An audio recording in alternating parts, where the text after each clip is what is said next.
Vous écoutez toujours Action Directe, votre émission d'actualité syndicale et de culture militante. Alors, Eric, qu'est-ce qu'on vient d'entendre comme chanson? On vient d'entendre une chanson de Brigada Flores Magón, qui est un groupe parisien, en fait, un vieux groupe un peu légendaire dans la scène antifasciste. Puis, en fait, c'est une chanson que je sais que Chia, notre camarade qui revient du Rojava, c'est une chanson qui a été une certaine importance là-bas ou qui a pris un autre sens. Ouais, ben, j'ai perdu 4 de mes amis là-bas, Shahid Robin, Shahid Zana, Shahid Berwadan et Shahid Aguirre, un Canadien, lui, sont morts en combattant, les armes à la main, donc je trouvais que c'était une tonne appropriée, puis elle signifie beaucoup plus maintenant, disons. Donc, maintenant, on va écouter une entrevue que Tristan a réalisée hier avec Aslihan, qui est une militante kurde qui est impliquée ici à Montréal. On vous passe ça tout de suite. Je m'appelle Aslihan Öztürk. Je suis kurde d'origine. De la Turquie en fait, et puis je suis une personne impliquée ici dans ma communauté kurde ici à Montréal. Je suis la coprésidente. Tu disais que tu étais kurde, mais que tu étais originaire de Turquie. Est-ce que tu peux nous expliquer un petit peu la particularité du peuple kurde qui est étalé sur plusieurs pays? Oui, ben dans le fond, notre pays, s'il existerait Kurdistan. Après la Deuxième Guerre mondiale, ça a été divisé en 4 régions.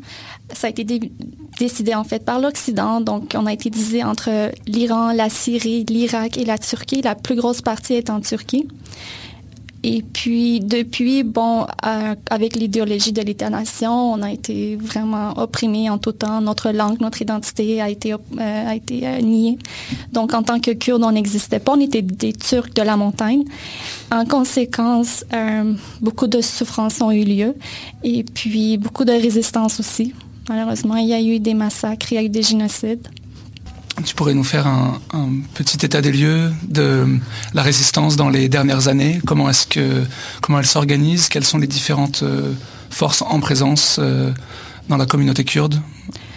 La résistance, en réalité, a commencé vraiment avec Abdullah Öcalan, donc en fait en 1978. Auparavant, il y avait beaucoup d'oppression, mais les Kurdes n'avaient pas de résistance. Donc, suite à cette oppression, au début, ils ont voulu plutôt résister de façon pacifique, donc en informant les gens, les étudiants, en faisant des manifestations. Mais en Turquie, il y a eu des coups d'État, il y a eu des emprisonnements vraiment massifs. Par la suite, ils ont dû lutter pour une lutte en fait armée, sans avoir aucune autre option en fait.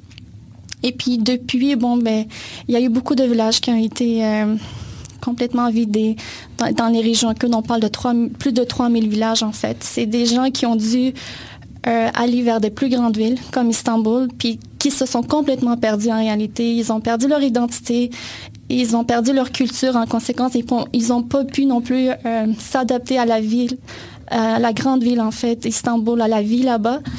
Et c'est des gens qui ont vraiment souffert à cause de la pauvreté, à cause d'autres problèmes de criminalité. Tous les problèmes reliés souvent en fait à la pauvreté. Et les gens qui ont voulu ne pas partir, rester là-bas, mais plutôt déménager dans les plus grandes villes aussi, ils ont dû faire face à une souffrance là par l'armement, l'armée qui débarquait un jour comme ça, qui vidait complètement la maison, qui prenait les armes, qui les emprisonnait pour une semaine, un mois, torturés, battus, puis il y a eu beaucoup de femmes violées. Puis après ça, les gens, ils les libéraient aussi, ils sont pas disparus en fait. Et puis là, aujourd'hui, là où on est, c'est que la lutte armée, ça continue avec PKK. Et puis, on a eu une partie politique, HDP, qui a eu 6 millions de votes, mais dont les députés sont emprisonnés aujourd'hui ils sont accusés d'avoir justement des relations avec PKK qu'ils classifient en tant qu'une organisation terroriste. Et puis, nous, ce qu'on dit les Kurdes, c'est que si on regarde à la définition du mot terrorisme, en fait, tout ce que nous, on a subi par l'État du Turc correspond parfaitement au terrorisme. Tandis que nous, on est accusés d'être des terroristes. Ça nous fait extrêmement mal, puis on n'est vraiment pas capable de s'exprimer. On n'est vraiment pas capable, justement, de montrer la vérité parce que, côté médias, on n'a vraiment pas de pouvoir. Comme après le coup d'État qu'il y a eu, justement, durant l'été, l'État a fermé tous les médias kurdes qui étaient pro-kurdes, qui dénonçaient justement les injustices. Plus de 70 médias, en fait, ont été fermés. On parle des radios, des chaînes de télé. Et même à l'échelle internationale, on n'a pas une voix. On est vraiment mal connus. C'est vraiment difficile pour nous, justement, de faire connaître notre cause pour que les gens comprennent. Et malheureusement, on reste avec l'image que les médias nous donnent, qui est souvent très fausse. Alors là, tu nous as beaucoup parlé, tu as un peu dressé le portrait de la situation de la partie du Kurdistan qui est située en Turquie. Est-ce que tu pourrais nous parler un peu de ce qui se passe en Syrie ? Avec la guerre qui a éclaté en Syrie, initialement, les Kurdes n'étaient pas trop impliqués. On s'attend qu'initialement, la guerre ne concerne pas toutes les régions de la Syrie non plus. Et puis, ça a empiré de jour en jour, qu'on a pu suivre un peu aussi dans les médias. Aujourd'hui, en fait, les Kurdes s'organisent, ils se défendent par leurs propres moyens de défense avec YPG, en fait. YPG, en fait. Je m'excuse. Et non, puis, ouais, c'est ça. Donc, pour la défense, ils sont organisés de deux façons. C'est pas juste une force. Il y a la force des hommes, il y a la force des femmes. Donc, les femmes aussi se battent là-bas.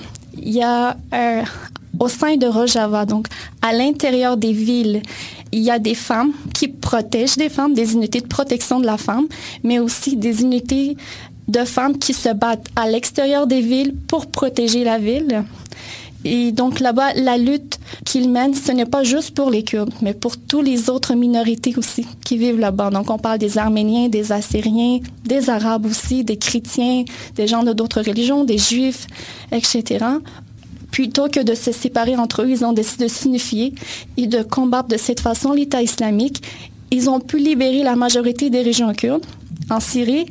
Et même maintenant, plutôt que de se dire, bon, ben nous, les Kurdes, maintenant, on est sains et saufs, ils continuent à combattre, en fait, l'État islamique. Ils vont dans les régions arabes, justement, pour aider les autres personnes aussi. Parce qu'eux, ils se disent, c'est pas parce que moi, je suis bien aujourd'hui que je vais les laisser souffrir juste à côté de moi, en fait, juste à la région, juste à côté. Et puis, ils essaient vraiment de...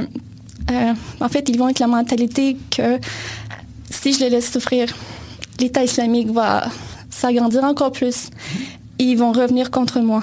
Il y a ça aussi qu'il faut mentionner.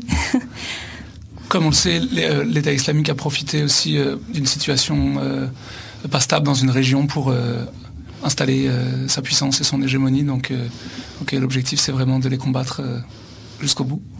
En effet.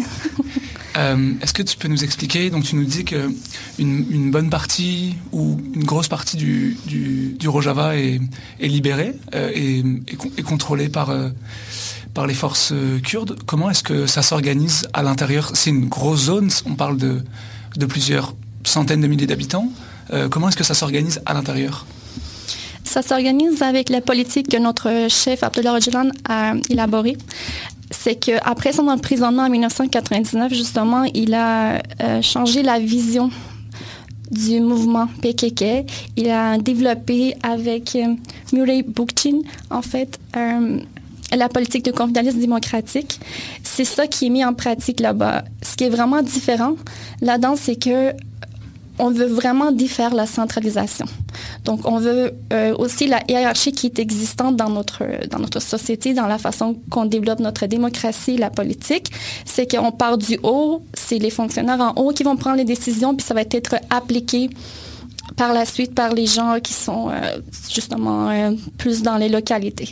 Là, on fait vraiment le contraire. On s'organise localement en premier lieu, et ensuite, à partir des organisations locales, on va organiser des organisations régionales. Et là, c'est comme ça qu'on monte. Donc, plutôt que partir du bas vers le haut, on fait le contraire.